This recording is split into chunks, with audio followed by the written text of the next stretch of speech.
महाभारत का युद्ध कुरुक्षेत्र में ही क्यों हुआ था? ये प्रश्न बहुत गहरा है क्योंकि इसके पीछे धार्मिक, ऐतिहासिक और आध्यात्मिक तीनों कारण हैं।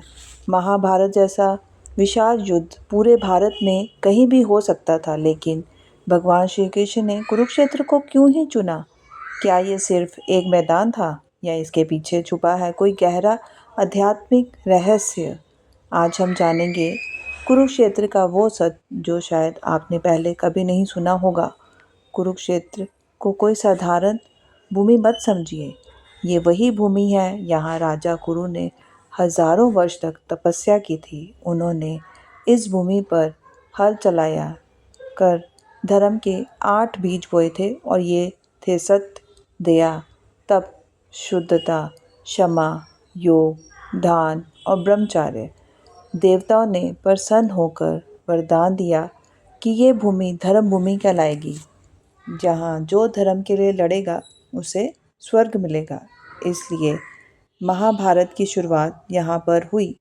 ये युद्ध भूमि नहीं, धर्म भूमि थी और दुर्योधन भी यही चाहता था कि युद्ध खुले मैदान में हो, जहाँ उसकी विशाल सेना आराम से खड़ी हो सके। लेकिन कृष्ण की योजना कुछ और ही थी। अगर युद्ध हस्तिनापुर में होता तो ये केवल सत्ता की लड़ाई कहलाती।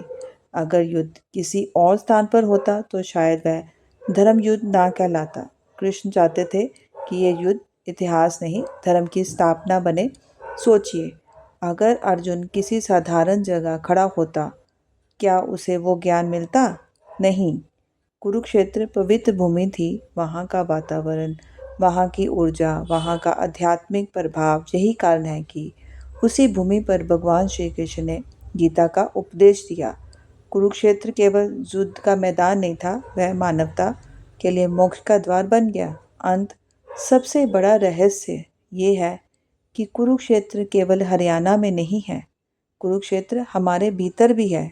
जब भी हमारे जीवन में धर्म और अधर्म के बीच युद्ध होता है, वही हमारा कुरुक्षेत्र है। जब हम सही और गलत के बीच खड़े होते हैं और निर्णय नहीं ले पाते, तब हमें भी अपने जीवन में एक कृष्ण की ज़रूरत होती है। महाभारत केवल एक युद्ध नहीं था, वह याद दिलाता है जब धर्म बढ़ता है तो धर्म की स्थापना के लिए कुरुक्षेत्र सजता है। अगर आपको मेरी बताई हुई जानकारी अच्छी लगे तो ऐसे ही दिलचस्प और कहानियाँ सुनने के लिए चैनल को सब्सक्राइब करें, लाइक करें और कमेंट करें। श्री राधे राधे।